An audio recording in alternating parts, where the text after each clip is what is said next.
and welcome to a new Tech Talk. Our guest today is Roland Hoffman. He's Product Marketing Manager at Lingdorf and Steinway Lingdorf. Roland, a very warm welcome. Thank you. I'm glad to be here.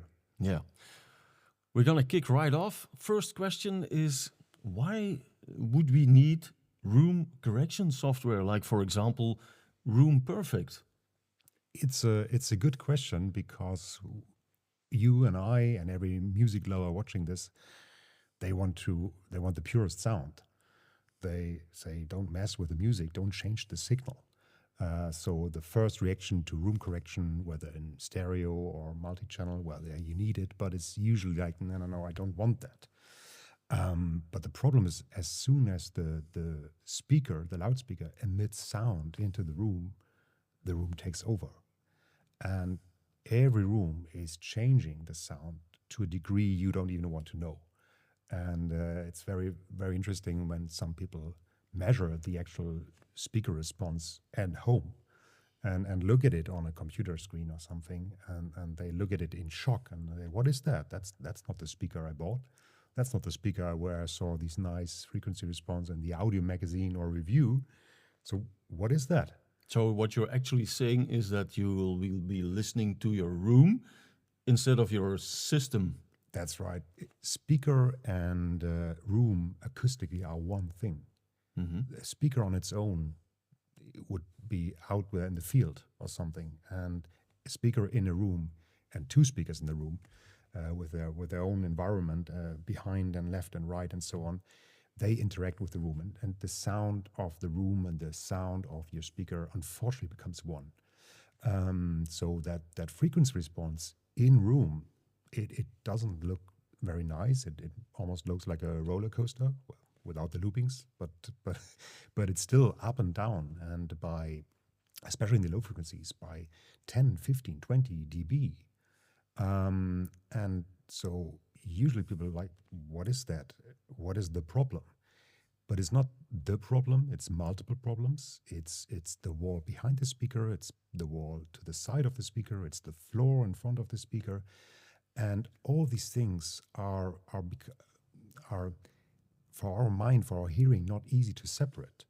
So usually two things happen. That first of all, these original sound and the reflected sound, the room sound, become one and changing the actual sound. So the double bass, somehow some notes sound different, or the sound effect sounds different. And the second thing that happens is that our brain is in constant analyzing mode anyway when we listen, when we hear music. And it tries to separate that. It tries to understand these reflections. So, but when we listen to music, we want to relax. We want to, enjoy the music.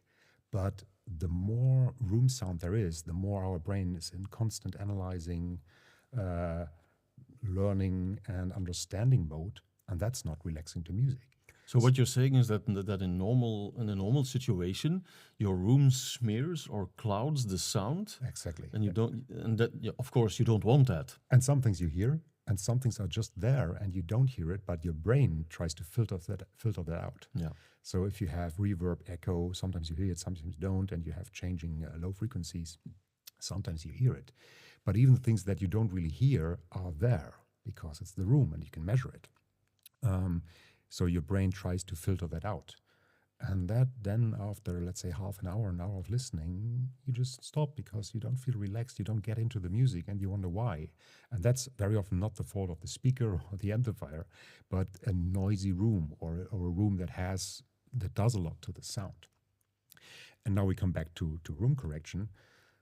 If the room is interfering with the original sound so much anyway, wouldn't it be better to address that in the digital domain, in the music signal, before the sound actually is in the room? Wouldn't that be more clever? And that's where DSP and room correction, which is actually not really room correction, but signal correction or audio signal correction, wouldn't that be more clever? And it is, because you do it before the actual problems happen. Mm-hmm. And tell us, how does that work? Room correction software. What does it do then? Basically, it is much better or more clever than what we can hear. So when we hear something, when we hear a problem, we don't hear specific frequencies. Even people who have a really good hearing, they could narrow down to an area where the problem is. But first of all, remember I said it's not one problem. No room has one problem. It's multiple problems. So it takes a lot to separate all these problems and to hear them. And then some problems are masked and not so easy to hear. Um, so you can, of course, get quite far with optimizing the room. And I would always, with any calibration, start with a good sounding room anyway. But there are so many problems that you don't really hear because we are not a analyzing computer. We are not really good at it. Even as a sound engineer, they are better. But there are so many things.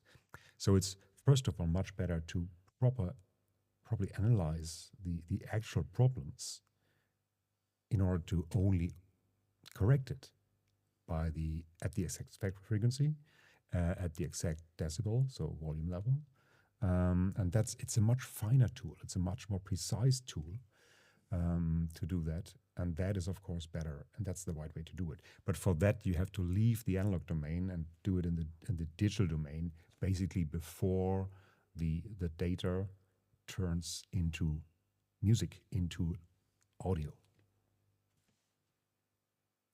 This software, can it also correct reflections that are appearing in the room? It depends on the frequency. So when we talk about reflections in the high frequencies, for example, a window reflects the window or a wall, which is a naked wall, no furniture, nothing. It will reflect with or without electronic correction.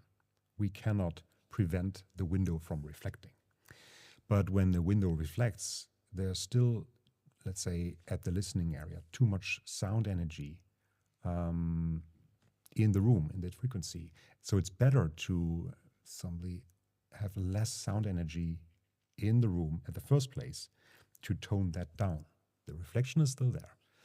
It's a bit easier in the low frequencies because in low frequency we also talk about reflections, but we talk about huge, long sound waves.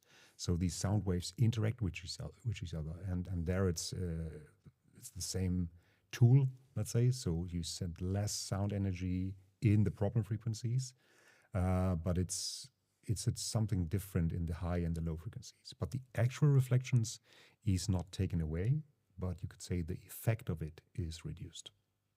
So you mean it's getting compensated? It's compensated. So you basically send less problems into the room, even though the window would still reflect. That's actually quite smart. Yeah, and it's still better. I mean, some people say, yeah, but that doesn't, the room correction, no matter which brand or which algorithm, that doesn't take away the reflection itself. And that's true. And that's why I say always start with a good sounding room, no matter whether you can want to correct it digitally or not. So start with a good sounding room. Anyway, it's always better to correct it a little bit than not to correct it. So in theory, you could say, I don't want that you mess with the music signal, fine. The actual reflection will not be removed anyway, fine. But doing it with this a certain degree of correction is still better than without. And which part of the frequency is the most hard to correct? The bass, the mid-range, or the high frequencies? Or is it all the same? And why? It is hard to correct, not really hard to correct, but the amount of energy, sound energy in the room, in the low frequencies, it needs the most correction. Whereas in the higher frequencies, you don't change the sound by many dB. It's small variations.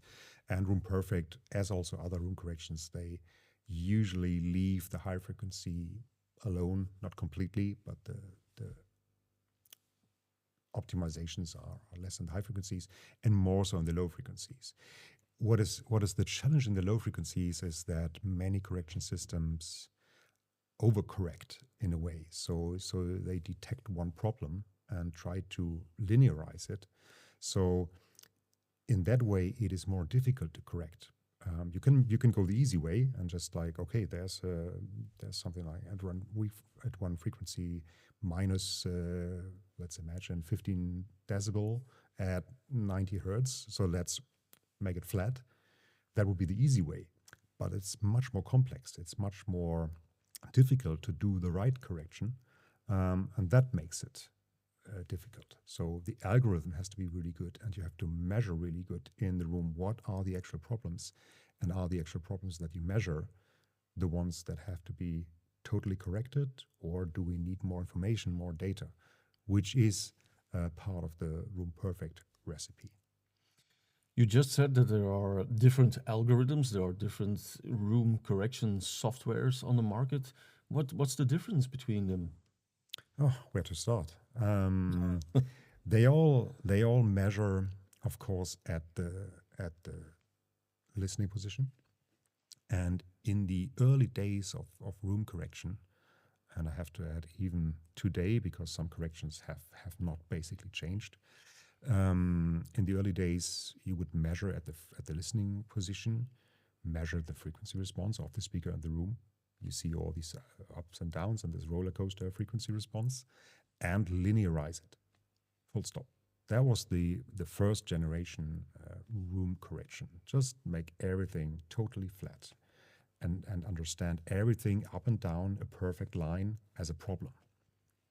However, the outcome was that the room problem was solved, but listeners didn't really like it a lot. So in a home cinema, you have to do it. Also, the early Dolby systems for little home cinemas at home, you have to align all these big speakers, line speakers, medium-sized speakers, different distance. You had to align it anyway, so there was no way out. But in stereo, two-channel music listening, people were much more critical, and they didn't like this linearization approach. So back to the questions, how can these algorithms or the room corrections differ? They differ in not only the algorithm, but also in the collection of data. Where do I collect the data? And then what do I do with the data? And the Room Perfect approach is that we first of all measure better, have more data, not only at the listening position, but also across the room, to simply have a better foundation, a better base to do the algorithm. And then also the algorithm moves away from this totally flat linear approach, because that is not how we perceive good music, how we listen to sound in a room. So it's not only the algorithm that differs, it's also the data collection. And also, to a degree, the microphone has to be really good. I mean, if you start with this little plastic microphone and put it on your seat, the starting point is not really good. So also the microphone can differ a lot. And one thing maybe too worth mentioning is also the ease of use. So there are some systems out there where you have to get your computer and open it up and download the program, and you have to basically be a sound engineer to understand all this and then to do something. And we try to make Room Perfect really technically more advanced, but easier to use. And I think that's a typical Lingdorf thing also. Also from our CTO, CEO Thomas, and of course Peter Lingdorf, they always have both in mind. Like, let's do something which is more advanced that just gives a better result. But they always have the user in mind and say, yeah, but it has to be really easy to understand and to do, and don't call an acoustic engineer to help you at home. Talking about results, Roland, when you have a Room Perfect rundown, and what's the difference gonna be when you listen to the same music in general? What's going to be the performance upgrade, or? It differs with the actual correction system. The feedback from Room Perfect is very often that people first don't comment on that the problem is removed, but that somehow the imaging and sound staging between the speaker is better, and they hear more of the recorded room or studio or whatever. And that's very interesting. And that's good, because that's what a good room correction system should do. It should bring you closer to the original recording and not only remove a frequency, something that sounds boomy or where bass is too much. That's what I would say every room correction system does. It removes the perceived problem frequency. Let's say you have a boomy bass at one or other frequency. They all do that, but usually you pay for that, and you don't really. It doesn't really sound better. You just remove the problem, and that is something where I think Room Perfect does it completely different. Room Perfect removes the problem, but it improves many other things. So the feedback from listeners is very often that they praise other things and they like it more, and they hear a deeper sound stage or more details, or can localize the instruments better, and that's an amazing thing with Room Perfect. Mhm. And what about the immersive sound formats? Like, for instance, if you want to listen to music in Dolby Atmos or watch a movie in an immersive sound format, you need more than two speakers. Huh? You'll need 10, Yeah. 14. You have different setups, different kinds of speakers. You Yeah. told it floor standers, bookshelves, ceiling speakers, in-ceiling Yeah, speakers. all different sizes and That's distances. introducing even more problems. Yeah. Can that software handle all this? Yeah, that's very interesting. That in the first, I mean, in the early 2000s or actually late 90s, AVRs already had this kind of calibration, speaker calibration program built in, because you, as I said, that you had to, because every speaker had a different distance to you, to the main listening position, and usually, especially in the early days, you had big floor stand front speakers, a medium-sized center speaker, and tiny rears, and a subwoofer in the corner. And you had to align all these different speakers because every speaker sounded different, has a different size, has a different, power response, and different distance. But that background is, or still is, speaker calibration. Something entirely different is understanding room acoustics. That's not the same thing. Speaker alignment and room acoustics are two different things. And we were not the first to have AV processors with a kind of correction, but I think in the DNA of Room Perfect is a really deep understanding of room acoustics and not only speaker calibration. And that's why we get very often very surprised responses from someone who tries an MP40 or MP60 for the first time. This is not your first AV receiver or processor. People have the best AVR for many years from this brand or another brand. And they're very often surprised how good Room Perfect is, because they say, I always used calibration systems. Yeah, but that was speaker alignment, speaker calibration systems. And Room Perfect understands, measures the room much more thorough and understands room problems on a deeper level. And that gives a better response, a better result, even in a home cinema. Where it's very important to get all these speakers aligned, but don't forget about room acoustics. As you say, every speaker has, it's located elsewhere in the room, so every speaker has its own room acoustical problems. On top of that, you have the fundamental problems of the room, like the room length, width, and height, that also create, standing waves and all kind of other side effects. But it's not only speaker calibration, it's understanding the room and addressing room acoustical issues. And I think that's where Room Perfect has a big advantage. So even when we use some kind of room correction software, do we still get benefits out of treating the room with acoustical materials? I would always start with a good sounding room. Yeah, but what does that mean, a good sounding room? A good sounding room is, you could really follow your ears. I mean, a good sounding room, we all probably at one point in our life come into a room when we move house, we have a new flat or whatever, and come into an empty room. So when you come in an empty room, you don't have to measure that room. You hear how the room sounds like. When you come into a restaurant, you can hear whether will be a comfortable evening or not. It's about, how does the room sound like? And every room that has, a carpet and nice furniture, maybe bookcase, drapes, and so on, you hear that this is a nice room to be in, and that also applies to a listening room, even if it's a separate room or even if it's the living room. You don't really have to measure it backwards and forwards to get to a good sounding room. Just follow your ears, and if you can have a nice conversation, if you feel well in a room, if you feel relaxed in a room, it has a lot to do with light and with acoustics, room acoustics. So I would when you ask what to do, what not to do, having furniture, having carpet, having something on the walls is all good, things. I think your question is more about what about room treatment, like professional room treatment, like diffusers, absorbers, bass traps, foams, and so on.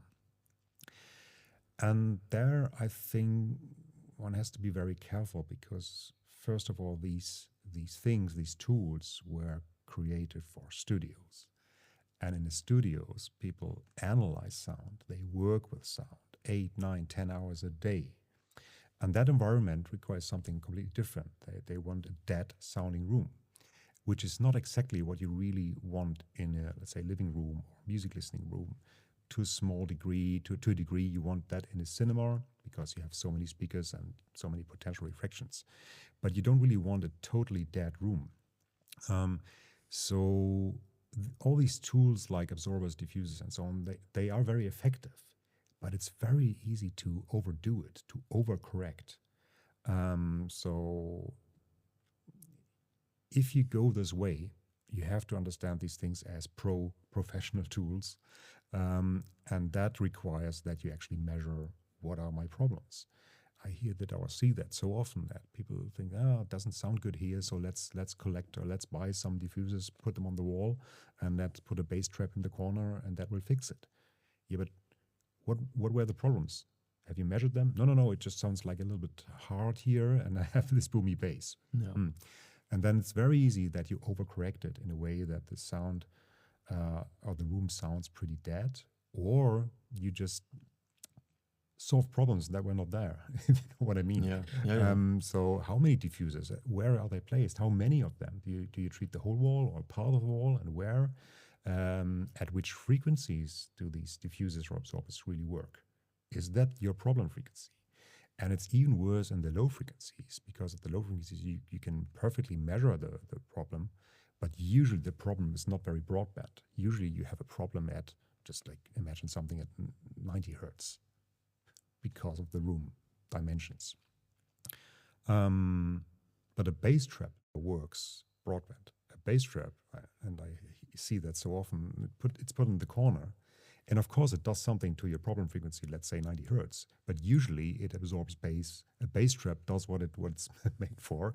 It kills the bass, usually between, let's say, 60 hertz and 100 hertz. Mm-hmm. So you kill a fly with a very big stone. And the end result is that you have almost no bass or very weak bass. Yeah. So you overcorrect, the problem is gone, but the bass is gone as well. And then you turn up the volume to overcome this lean bass, but the bass trap is still absorbing it all. So the speaker works harder, the amplifier has to work harder. You basically limit the headroom of the system. So it's not better. It's way, way better to do it in the digital domain. Sorry to come back to that, but don't overcorrect. It's way better to properly analyze what are the problems and do the problem fixing at certain frequencies, at certain decibel, and leave the rest alone. Okay. Well, I always thought that there were some basic pointers in treating your room, like first reflection, second reflection, like the area behind the speakers to use there some diffusion, as well as in the back of your listening position, and also above some reference guidelines. But you're saying don't exaggerate. That's the main point. With the danger of overcompensating in advance already. Yeah.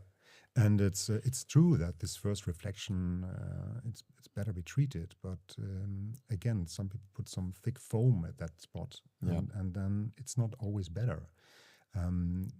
It is more complex. To a degree, we kind of need these side reflections. If you would continue this thinking of killing the first reflection, it's the way to kill all the reflections. But if you've ever sat in the room with no reflections, it's not a nice room to be in, and it's not a good room to listen to music for the whole evening. So it has pros and cons, and you have to do it very, very wisely. And to a degree, we need this kind of reflections to have a good listening experience. Also in the low frequencies, not everything that the room does is bad. An easy test would be to take your favorite speaker and put it out there in the garden. You would be surprised that it doesn't sound good. Speakers are made for rooms, and it also works in a good way, and that's what the best room corrections, electronic corrections, do. They preserve what is good acoustically and fix some problems. Yeah. It's a balance, and that balance is very hard to get right with acoustic tools in the room. It's actually a job. It's an acoustic engineer / sound engineer who usually do these things. It's something where you could book someone and he spends a day in that room to get that right, because it's so complex, because it's not just, let's put some foam on the wall, and it all ends in the low frequencies. Because in the low frequencies, the problems, it's as I said, 10, 15, 20 decibel, and you really have to be sure that you treat the actual problem.